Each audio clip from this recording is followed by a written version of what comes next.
The town square was no longer a place of neighbors and trade. It had turned into a stage of shame.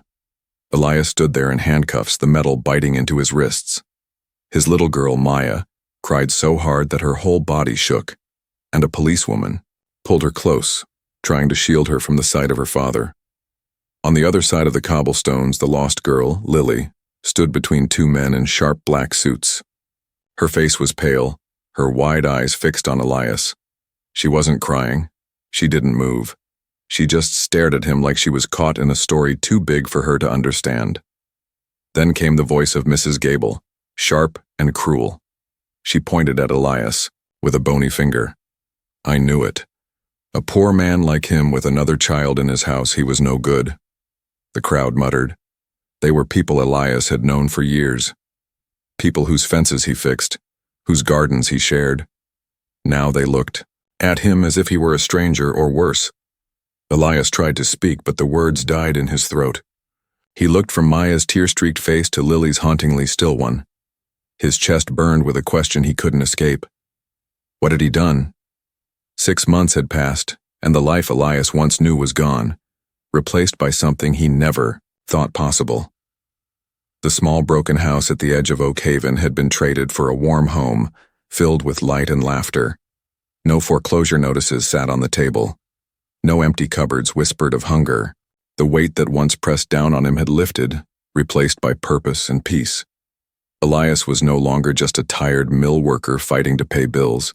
He was now the director of the Isabella Foundation, a new program built to help children who had been forgotten or left behind. The work was not easy, but it mattered. Every day he sat across from kids who carried the same haunted look Lily once wore, and every day he gave them hope. The foundation had his fingerprints all over it. Simple meals, safe rooms, warm hands, and patience. He built it the way he wished the world had treated him when he was most alone. But the truest joy wasn't in his office. It was at home. In the backyard, the sun threw gold across the grass while Maya and Lily ran through a spinning sprinkler, shrieking with laughter. Their matching swimsuits clung to their small frames, hair plastered to their foreheads as they darted back and forth. Their joy was so bright that even the old stray cat Patches sat on the porch like a king, tail flicking with lazy approval. Elias leaned against the porch railing, watching them, his lips curved into a smile he hadn't worn in years. He remembered the stormy night Lily had knocked on his door, small and trembling. He remembered the whispers, the fear, the shame of the handcuffs. And he remembered the moment she ran to him in front of everyone, calling him her protector. That moment had changed everything. A car pulled into the driveway, breaking his thoughts. It wasn't the sleek, intimidating black SUV of months past. It was a simple family car. Alistair Rosewood stepped out, not in a suit, but in jeans and a plain polo shirt. In his hands he carried a bag of charcoal and a pack of hot dogs. He looked almost ordinary. For a man who once hid behind glass walls and wealth, the transformation was striking. Hope I'm not too late for the barbecue, he said, his voice awkward but lighter than before. Elias smiled, shaking his head. You're right on time. The girls spotted him and screamed with delight. Papa Alistair! Lily cried, racing over with Maya right behind her. Without hesitation, they turned the hose on him, soaking his neat shirt. He yelped in surprise, then laughed, a real laugh that rumbled from deep in his chest. For the first time, he didn't look like a billionaire who had everything.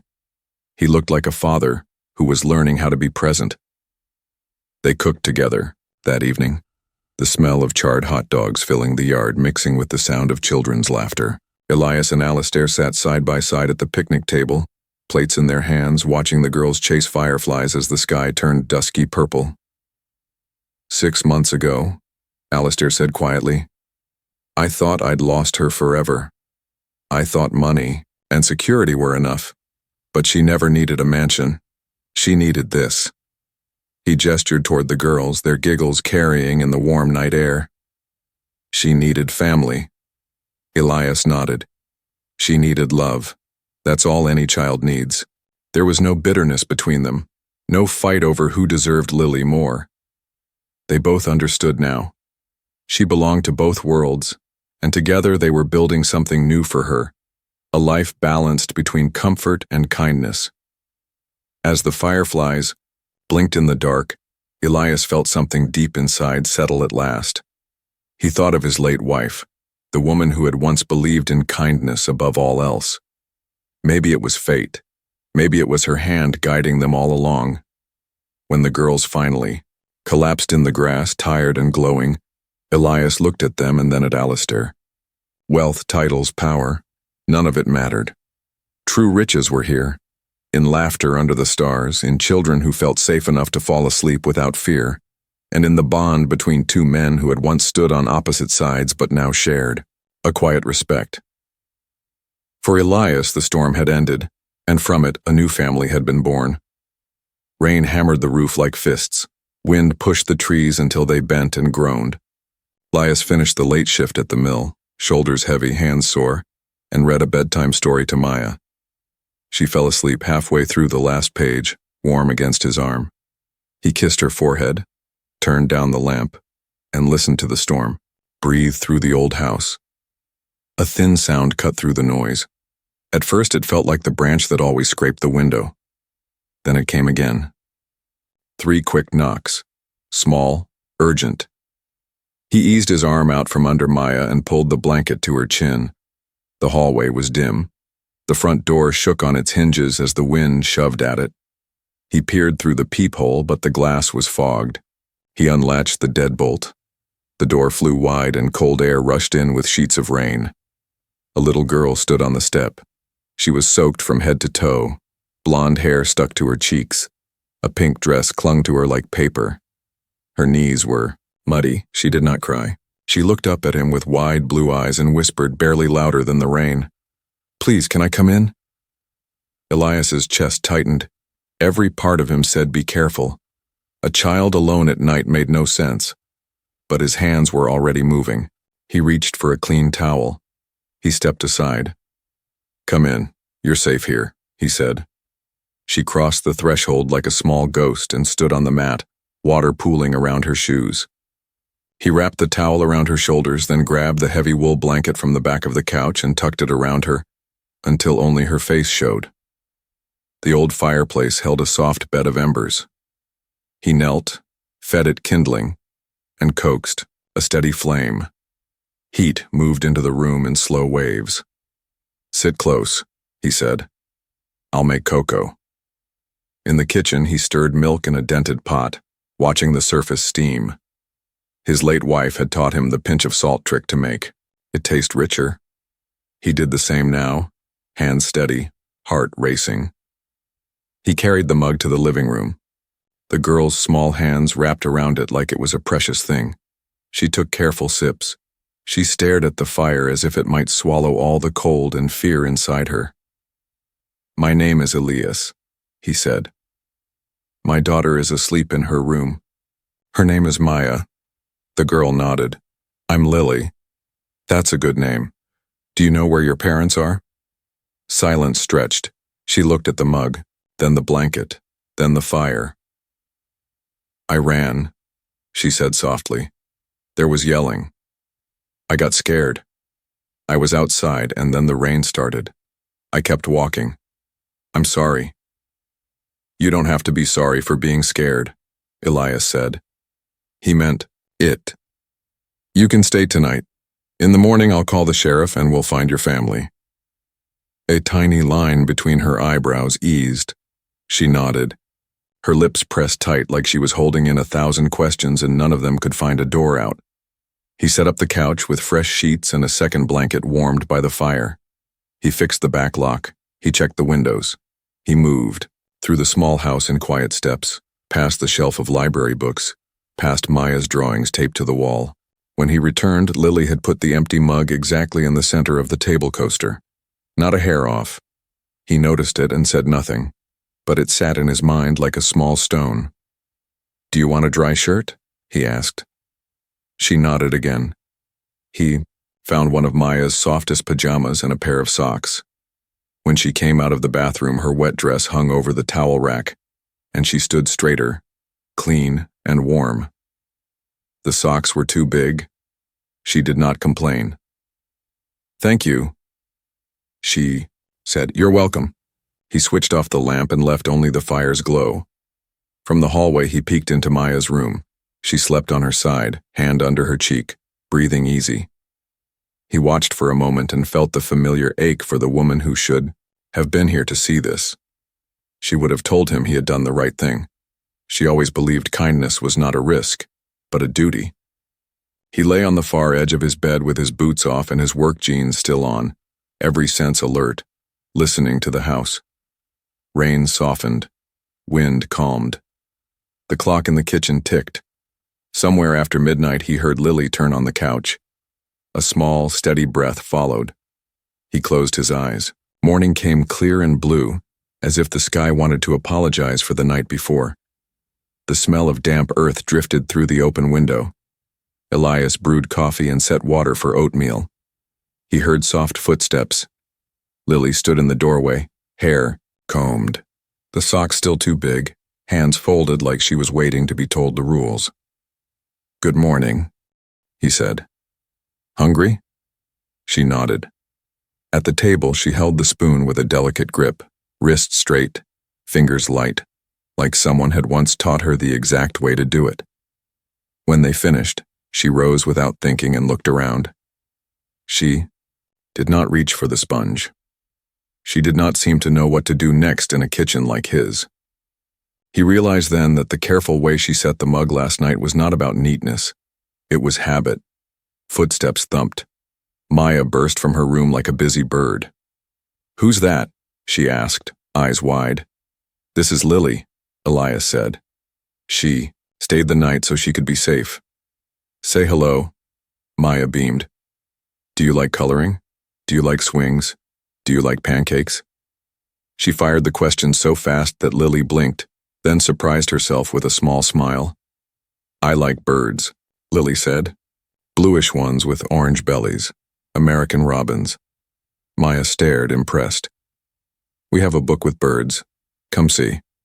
She took Lily's hand before Elias could say a word and tugged her toward the low shelf. Within minutes, the living room floor was a map of crayons, paper, and wings. As they colored, a thin chain slipped from under Lily's pajama collar. A small silver locket hung at the center, simple, heavy. When it turned, the engraved rose caught the light. "That's pretty," Maya said. Lily touched it like it was a secret. "My mother gave it to me." Elias heard the softness in her voice and saw the way her fingers closed over the locket, full of care and warning. He let it pass. After breakfast, he called the sheriff. A steady voice on the other end took notes and promised to check nearby reports. "Likely a family on the road," the sheriff said. "They'll call soon. Keep her safe today." "I will," Elias said. They spent the morning hanging a spare blanket on the line and laying Lily's pink dress in the sun. The fabric looked finer than anything they owned. Tiny stitches. A zipper that glided smooth as a whisper. Lily watched the dress as if it carried more than thread. By noon, the house felt different. Not bigger, not richer. Just alive. The girls drew birds and cut them out and taped them to the window. Sun scattered through paper wings and left soft shapes on the floor. Lily's smile came and went in shy flashes, like a wild thing learning it could step closer without harm. When the mail truck rattled past, Elias felt the old tug of worry. Bills, notices, the permanent grind. He pushed it aside. Today, the only thing that mattered was that a frightened child had knocked and someone had opened the door. On the porch, he fixed the gate latch that always stuck. He could hear the girls behind him, planning an imaginary garden where robins would nest and no storms would find them. He glanced back through the screen. The locket gleamed for a heartbeat at Lily's throat and turned again, hiding the tiny marks he had not yet seen. The day moved in small, good pieces. Lunch, story time, a nap for Maya, quiet drawings for Lily. When the phone did not ring, the house did not break. It kept holding. He watched Lily study the room like she was memorizing the names of ordinary things, coat hook, shoe rack, cracked blue mug, and filing them away as treasure. Kindness had seemed simple last night. Offer, a blanket. Make cocoa. Promise morning help. By sunset, he understood it was larger than that. Kindness meant time. It meant being steady. It meant saying to a scared child, "You are safe here," and then proving it with every hour that followed. He locked the door at dusk and stood a moment in the quiet. In the living room, two small heads bent over the same page, a field of pencil, birds lifting from the paper. He felt a slow warmth settle under his ribs. Tomorrow might bring answers. Tonight, the house was a harbor. By morning, the storm was a memory, but the town carried its own kind of weather. It moved in looks and whispers. It moved in the way people slowed their steps when Elias walked by with two girls at his side. He did what he promised. He called the sheriff. He wrote down the details. Blonde hair, blue eyes, pink dress. Found during the storm.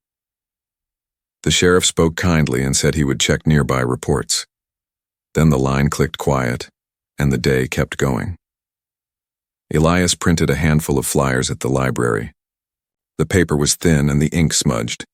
He used a simple photo he had taken that first morning. Lily sat by the window with Maya, both of them holding paper birds. Her smile was small and shy. He posted the flyers at the grocery store, the diner, the post office. People read them and nodded. Some said, "Poor thing." Some asked if the police were involved. He said yes. He told the truth. Still, the looks came. At the mill, his focus slipped. Sawdust hung in the air. Machines clacked and hummed. The foreman watched him miss a cut by a thumb's width and pulled him aside. "You all right?" the man asked. "Working on it," Elias said. "Work on it faster," came the answer. "I can't have accidents." He nodded and kept his head down, but his mind stayed at home. It pictured Lily sitting very still at the table, learning the house by heart.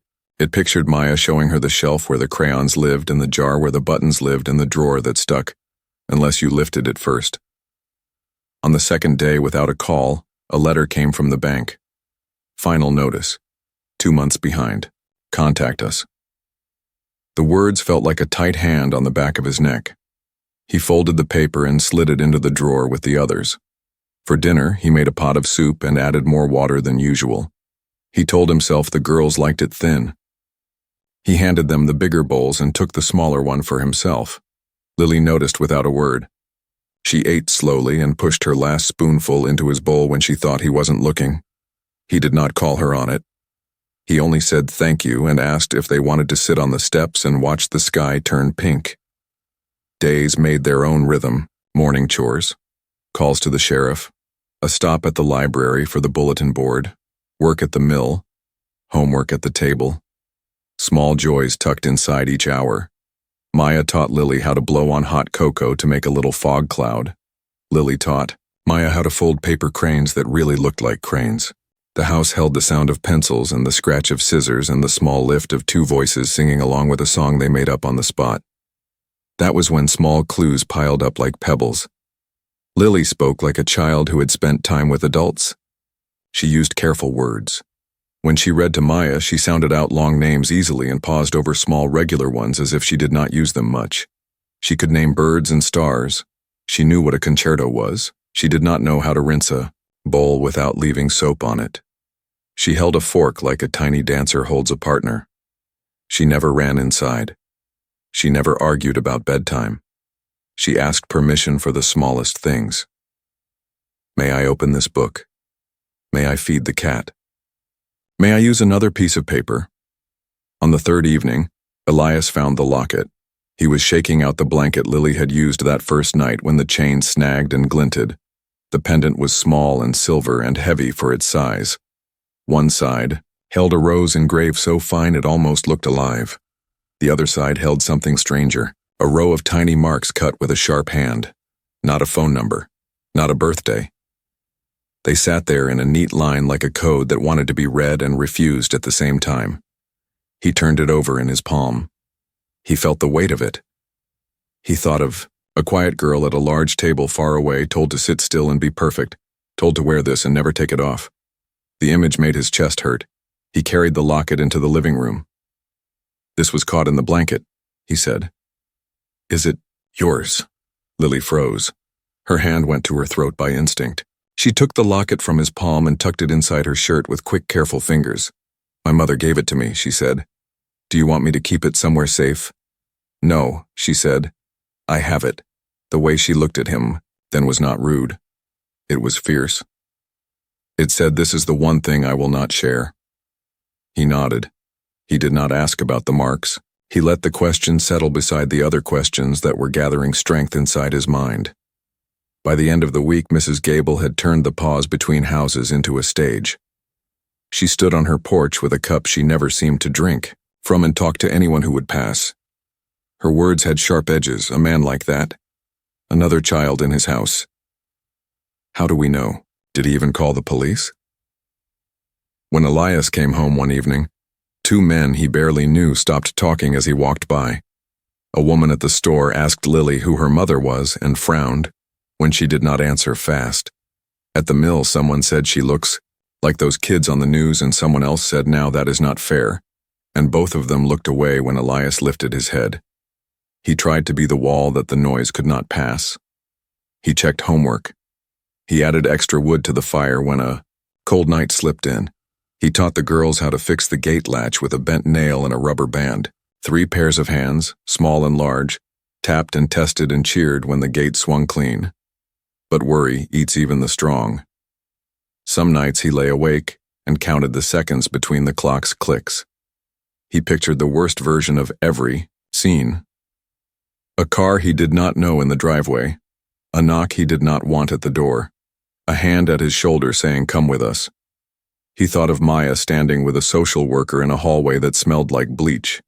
He thought of Lily sitting in a silent room while a stranger asked, "Why did you run?" He could not live with that picture. He needed the truth. He needed a line that led somewhere solid. On a quiet afternoon, he took the locket into his hands again. He did not open it. He only studied the marks on the back. He wrote them down on a slip of paper and put the paper in his wallet. The numbers stayed there like a heartbeat. He did not know what they meant. He only knew they mattered. Money was tighter than tight. He patched the soles of his boots with glue and cardboard. He turned off lights in rooms no one was in.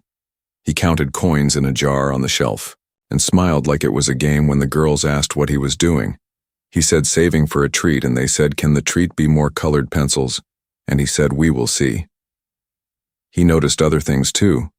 When they passed the big houses on Maple Street, Lily kept her eyes on the sidewalk.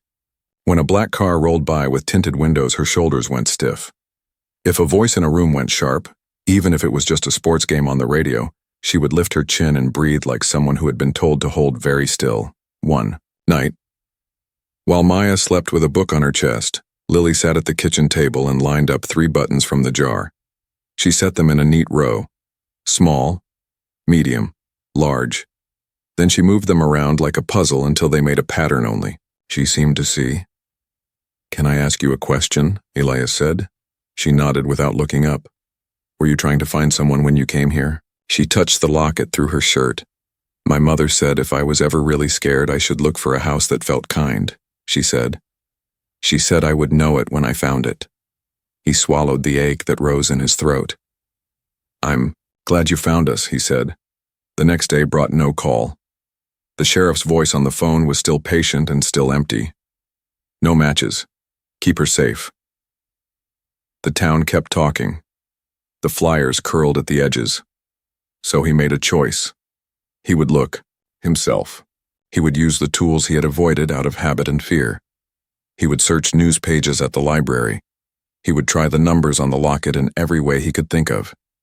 He would not wait for the worst version of the story to arrive at his door. That night, after the girls slept, he wrote a list in a small notebook: library, missing child reports, nearby cities, the marks on the locket.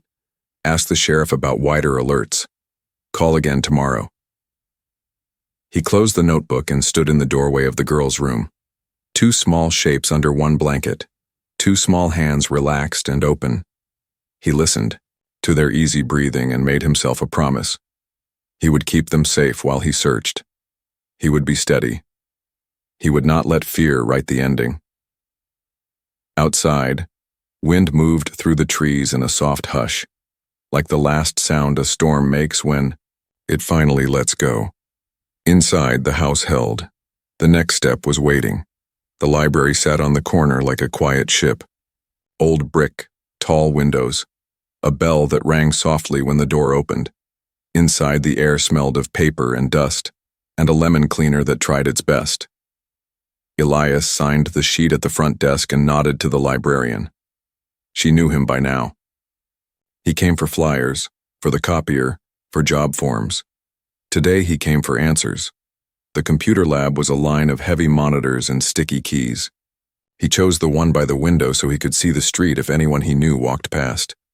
He woke the screen and the old machine hummed like it had to climb a hill to get going. He typed with 2 careful fingers. Missing child blonde blue eyes. 6 years a wall of results rose. Too many. Faces from far away. Dates that did not match. He narrowed the search. Our state last 3 weeks pink dress. The page shifted. Fewer stories now. Not none. Still wrong. He rubbed a hand across his jaw and tried the numbers from the locket just to see. They returned nothing he could read. He tried breaking them into pairs. He tried a zip code, he guessed. He stared at the rose engraved on the pendant in his mind and felt the small chill of a thought. He added one more word. Rose, the headline, sat in the middle of the page like a flare in fog. Billionaire Alistair Rosewood pleads for return of missing daughter. His breath caught. He clicked. A news photo loaded, slow. The waiting bar crept across the screen. Then a formal portrait appeared. A girl with perfect hair, a pink dress without a wrinkle, a face that tried to be still for the camera and almost did, blue eyes that did not laugh. He leaned closer. It was Lily. The article was short. The family had kept quiet. They were now asking for help. The child's name was Amelia Rosewood. She had been gone 3 weeks. Last seen on the grounds of the estate. No mention of a storm. No mention of why. A request for tips. A number to call. A promise of a reward. Elias sat back. His hands trembled on the keyboard. He was a man in a small town with a small paycheck who had let a lost girl sleep on his couch. He had called the sheriff. He had printed flyers. He had tried to do right. He looked at the words on the screen and saw how they could be turned. He saw how a stranger might read his life like a crime. He closed the browser. He opened it again. The photo did not change. The girl did not blink. He shut the computer down and stared at his reflection in the dark screen. The gum stuck under the desk, the pencil notch in the table edge, the ring of wear on the floor where chairs scraped back for years, ordinary things, safe things. His heart hammered. He thanked the librarian and stepped into the bright day. The sun felt too sharp, the street too loud. He walked the long way, home, and tried to breathe. Every choice he had made began to replay in his head. He should have called the state police. He should have driven to a bigger station. He should have told someone at the library that first night. He had not done those things. He had made cocoa and promised morning. He had called the local sheriff he trusted. He had waited. He had hoped. The story was simple in his chest. It would be twisted in other hands. A plan formed fast and rough. He would not wait for a knock he could not control. He would take the girls on a day trip to the city. He would find a police station far from Oakhaven. He would leave an anonymous tip from a payphone. He would write a letter with the whole truth and slide it under a door. He would step away before questions could turn into handcuffs.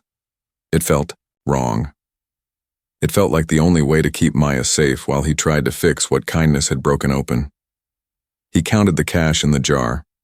He added coins from the bowl where spare change went to sleep. He found a prepaid phone in a kitchen drawer, with a little credit still on it. He packed sandwiches in wax paper and an apple for each child. He told Maya it was a picnic. He told Lily it would be fun to see a big park with real ponds and ducks. He smiled like this was normal. He did not sleep much that night. The drive took an hour. The highway ran between fields and warehouses, and then the flat lines of the city rose. Billboards, tall glass. More cars than the whole town owned. Maya pressed her face to the window and named every truck they passed. Lily sat quiet, eyes moving, taking in everything, hands in her lap. The locket chain glinted and disappeared. They found a park on the edge of the city where trees made shade over a wide lawn. Families ate on blankets. Joggers passed. A dog on a leash trotted by with its tongue out and a silly grin.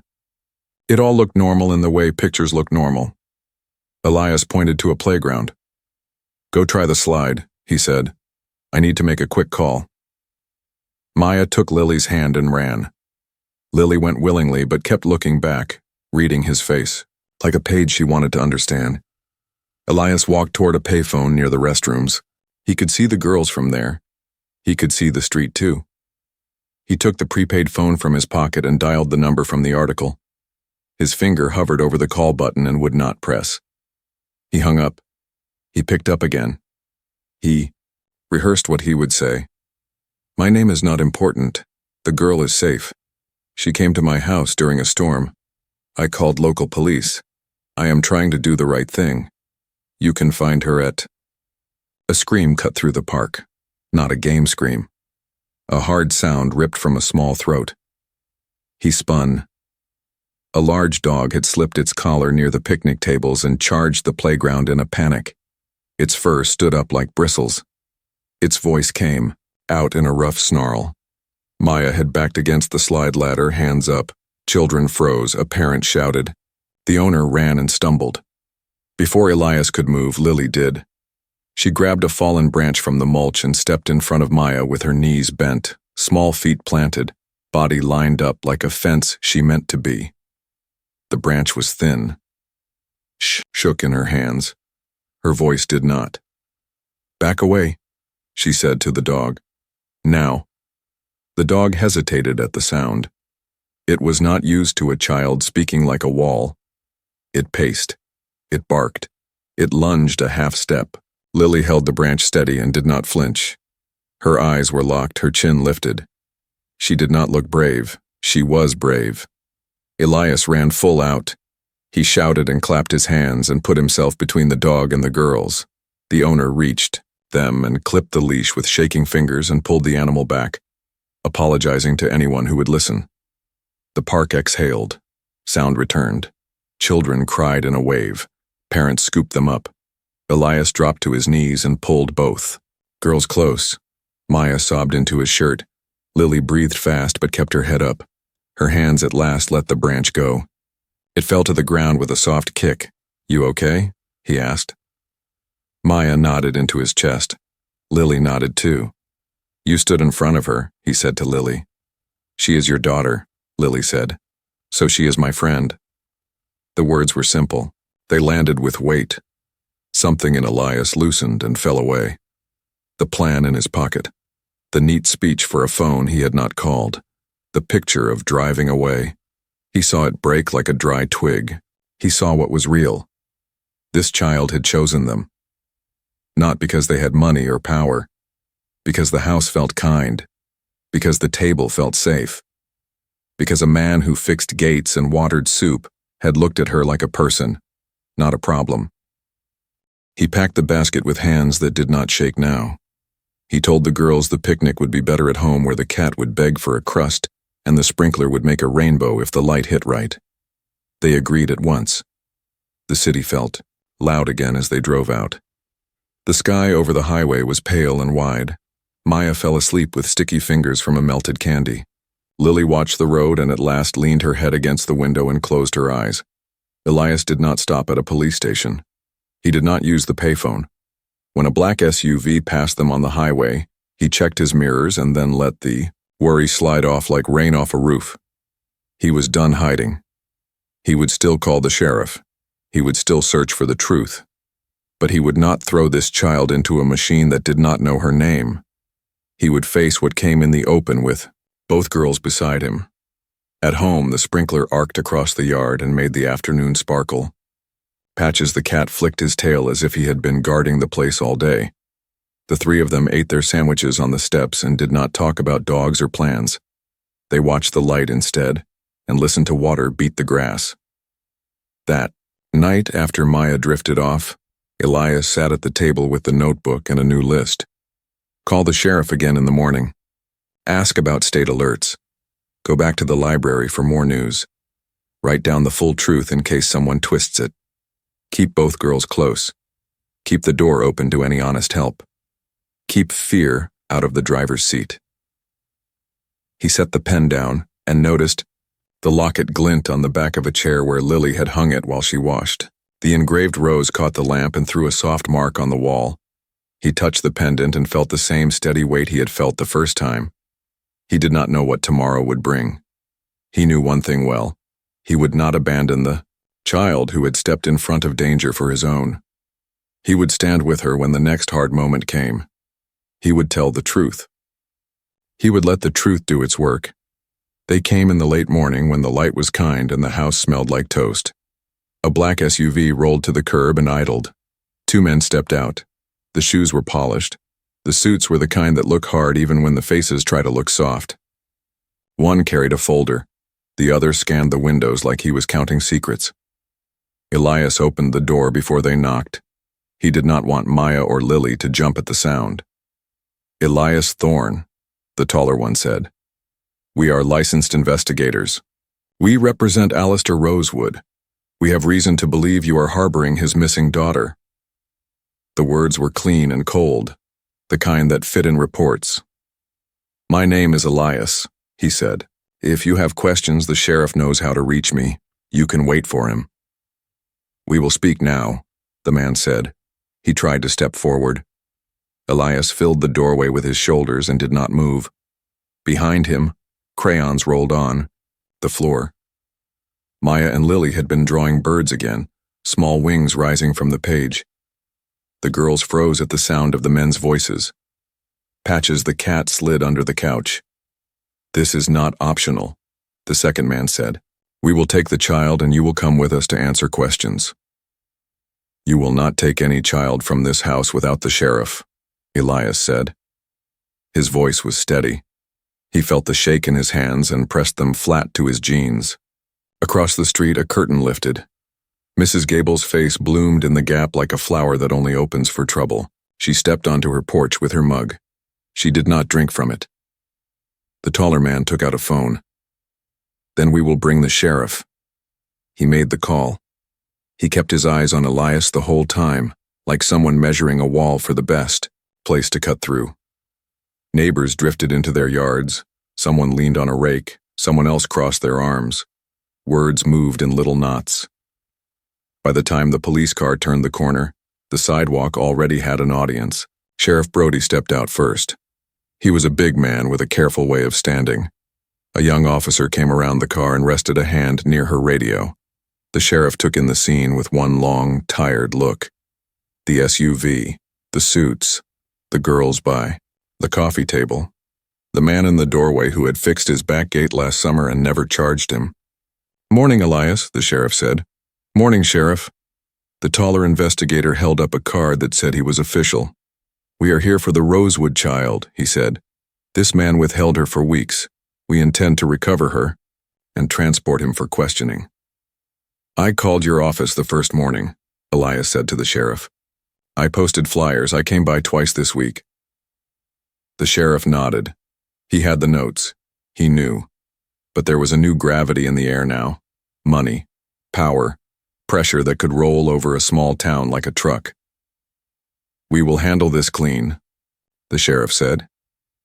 He looked at the girls. Maya, Lily, why don't you two sit on the couch with Officer Lane for a minute?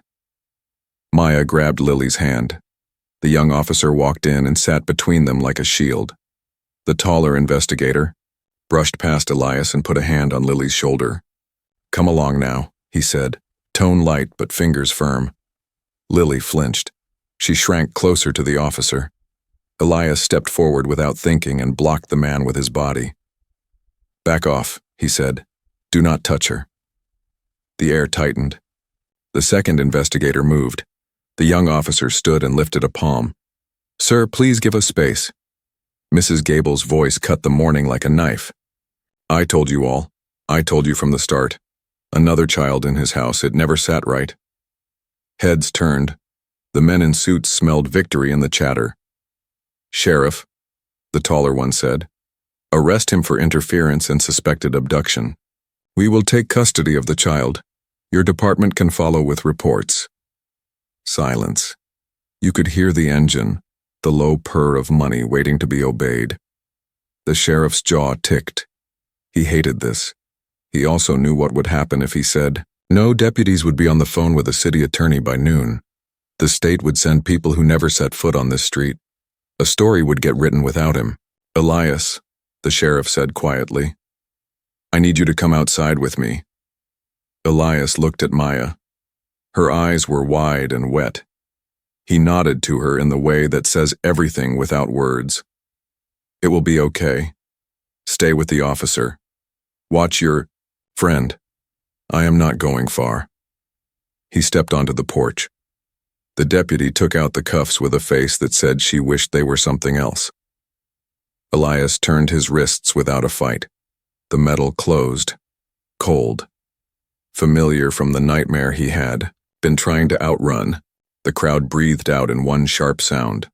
Some looked away. Some watched with bright eyes. Mrs. Gable smiled into her cup. The taller investigator went back to the living room. "Come on, Amelia," he said, using a name the town had not heard. "Your father is waiting." Lily did not move. She looked past him to the porch where Elias stood, hands behind his back, the sheriff at his side and the sky too blue for a day like this. Maya started to cry. The young officer pulled her close, but her small body shook with fear.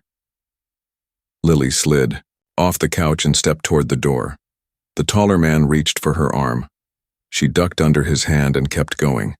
Speed was not the word for it. It was purpose, straight and true.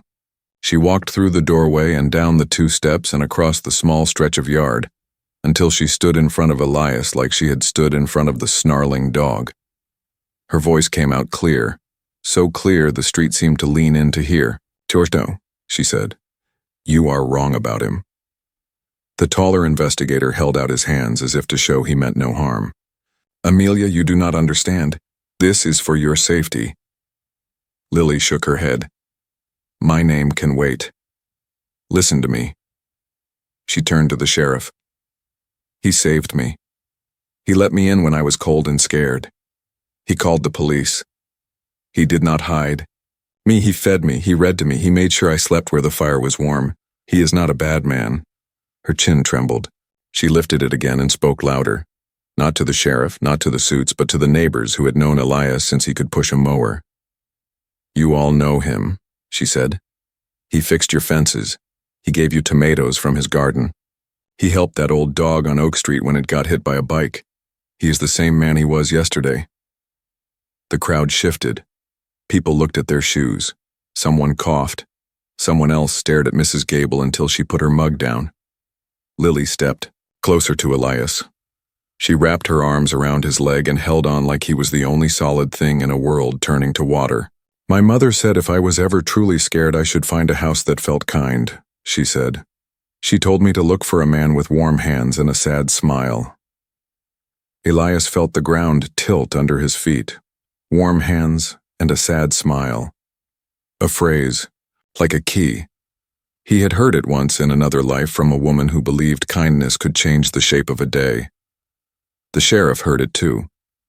You could see the line of his shoulders drop by half an inch.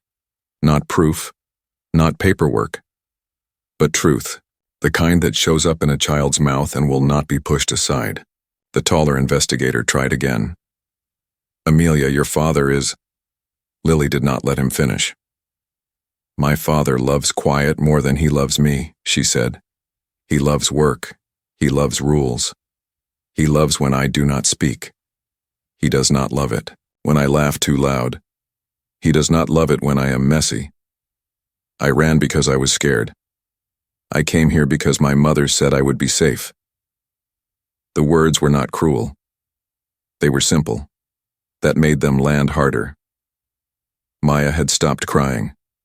She wiped her face with the back of her hand and stood next to Lily, small and brave. "He is my dad," she said. "He would never take someone who—" did not belong to him. He only gives things away, like soup.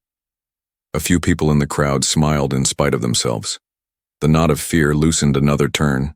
The sheriff raised a hand to quiet the murmurs. He looked at the investigators. "You will step back from the child," he said, voice flat. "Now." They hesitated. He did not. "Now." They stepped back. He turned to the deputy. "Lane, stay with the girls." He stepped closer to Elias, lowered his voice. "I am not saying this fixes it," he said, "but we will do this right. No one is leaving this yard without paperwork. No one is taking statements except me. No one touches those kids."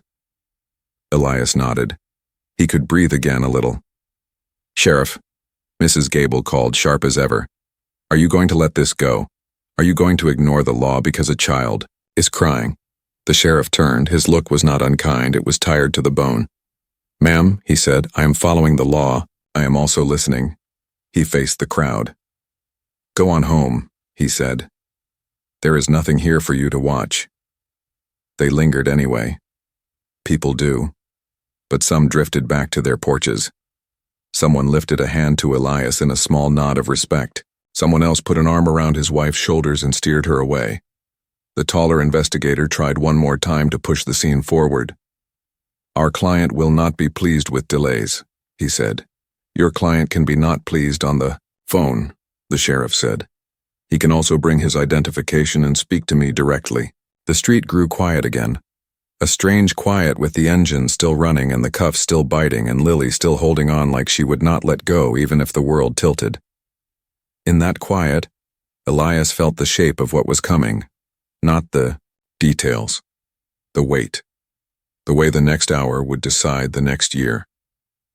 He bent toward Lily as far as the cuffs allowed. "Thank you," he said. She shook her head. "You helped me first." The sheriff spoke into his radio for a long minute.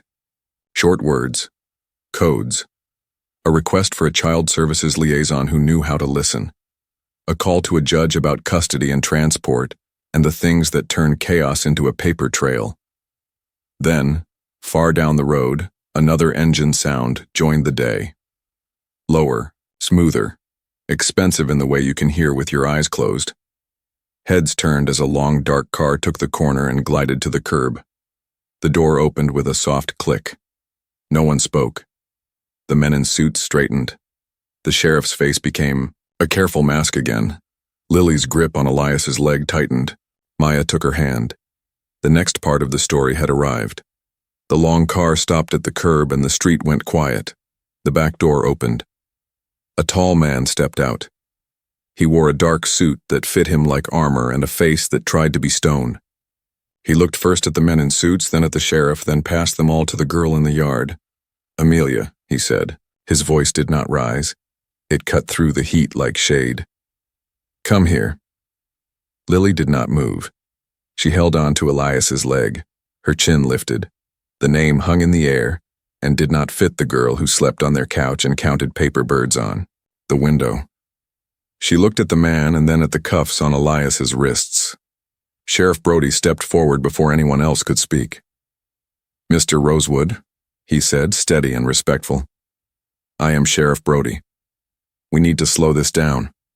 No one is leaving until we take statements the right way." The tall man's eyes were on Lily. The mask on his face cracked for 1 second. Fear lived there. Then he smoothed it away.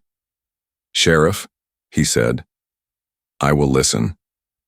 But I am taking my child home." Lily's voice came out small at first and then found its shape. "I am safe," she said. "He kept me safe." She looked up at Elias. "Please do not take him." The man looked at Elias for the first time. He saw a work shirt with worn elbows. He saw calloused hands held behind a back in metal. He saw a child wrapped around that man's leg like it was a post in a storm. Something in his shoulders dropped a little. "Why is he cuffed?" he asked. The sheriff let out a long breath he had been holding since the SUV arrived. "Because we forgot this is a child and not a case," he said. He nodded to the deputy. She moved behind Elias and unlocked the cuffs. The sound of the metal falling open was the loudest thing on the street. Elias flexed his wrists. The marks were red. He did not rub them. He kept his eyes on the girl first, then on the man. "I am Elias Thorne," he said. "Your daughter came to my door in a storm. I let her in. I called the sheriff. I did not hide her. I fed her. I kept her warm. I gave her a bed by the fire. I planned to take her to a larger station. I did not because she protected my child from a dog, and I understood that she trusted us. That is the truth." The tall man listened without blinking. He turned to the investigators and made a small motion with 2 fingers. They stepped back. Money often leans forward. Today it learned to lean away. He looked at Lily again. "Why did you run?" he asked. He tried to make it gentle. It came out as a demand. She did not flinch. "Because I was not allowed to be a child," she said. "Because the house was quiet even when people were in it. Because I laughed once and it felt like I had broken glass." The words were simple. They pierced. The tall man stood very still, like someone who has been hit but will not let his knees go weak. Lily touched the locket at her throat. "My mother told me if I was ever truly scared, I should find a house that felt kind," she said. She said to look for a man with warm hands and a sad smile. I found one. Elias stared at the ground for a second. Those words lived in a place inside him that was old and tender. He remembered a woman who believed kindness could fix what rules could not. He remembered a day at a bus stop when she had said the same thing about him, and then laughed like she did not mean to cry. The tall man heard the words too. His face shifted. "How do you know that phrase?" he asked Elias, as if he needed the world to make sense again. "My wife used it once," Elias said. "Years ago, before she passed. She worked a job in a large house for a short time. She left because the rooms felt cold to her. She told me about a quiet girl and a rose on a gate. She did not say the family name. I did not ask. We were poor and in love and thought the rest would take care of itself. They stood in the yard and let that truth sit between them. It did not fix everything. It turned the ground from ice to earth." The sheriff broke the pause. "Here is what will happen," he said. "We will go inside. The girls will sit at the table with Officer Lane. You 2 men will sit where I can see you. I will take statements. No one will touch anyone else. No one will leave with a child in their arms. We will use words and not force." For once, everyone agreed at the same time. Inside, the house felt even smaller with all the bodies in it. The girls sat on one side of the table, hands wrapped around cups of water. The deputy sat between them. The 2 investigators stood near the wall and tried to look invisible. They failed. The tall man remained standing for a moment, then took the chair opposite Elias. Up close he looked tired, not in his skin but in his bones. He looked like someone who had built high walls to stop pain and only later learned those walls block love too. "My name is Alistair Rosewood," he said. He did not look at the investigators when he said it. He looked at Elias. "And I have not been a good father." The men in suits shifted. He did not care. He told the sheriff what the public story did not. He worked too much. He demanded order because it was the only thing he could control. He loved his daughter in quiet ways that felt like distance from the outside. He did not know how to speak soft. The house did not teach it. His wife had left long ago. He had not followed. He had stayed and told himself a story about duty. When his daughter slipped out of that quiet, he lost his way. He hired people who thought in lines and boxes. He should have left his building and walked the streets until he found her. By the end of it, Lily had moved her cup in small circles on the table, marking rings that would dry and disappear. Maya slid her a napkin to catch the last drip. The deputy watched both girls with a soft face. The sheriff wrote without hurrying. He closed his notebook. "Mr. Rosewood," he said, "you will make a public statement today. You will clear this man in front of your daughter and in front of this town." "I will," Alistair said. "You will not remove this child by force," the sheriff said. "You will work with child services on a short plan that involves both of you. We will keep visitation here for now. You will come to Oak Haven often, You will learn your daughter's laugh and survive it." Alistair nodded. "I will," he said again. It sounded less like a promise to others and more like a decision to himself. He turned to Elias. "I can write a check that fixes any bill that ever scared you," he said.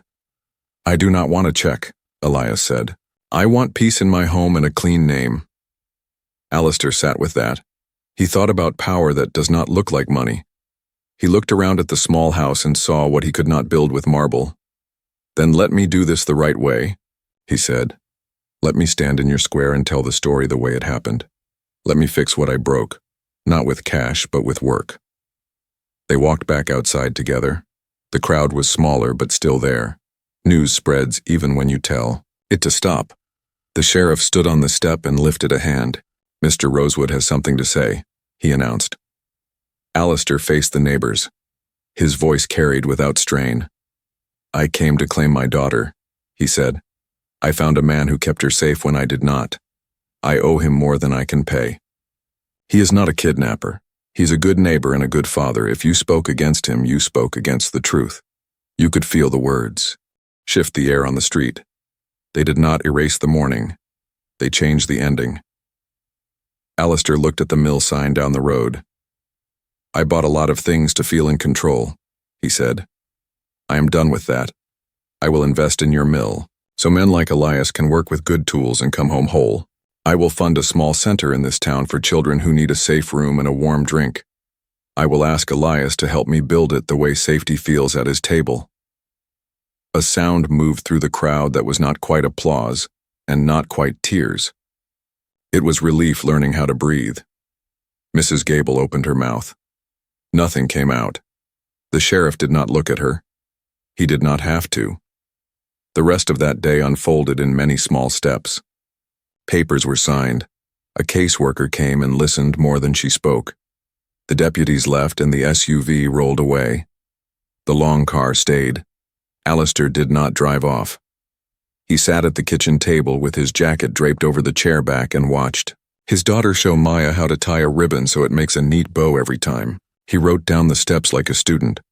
When the house was quiet again and the girls were building a fort under the table with 2 sheets and 6 clothespins, Alistair cleared his throat.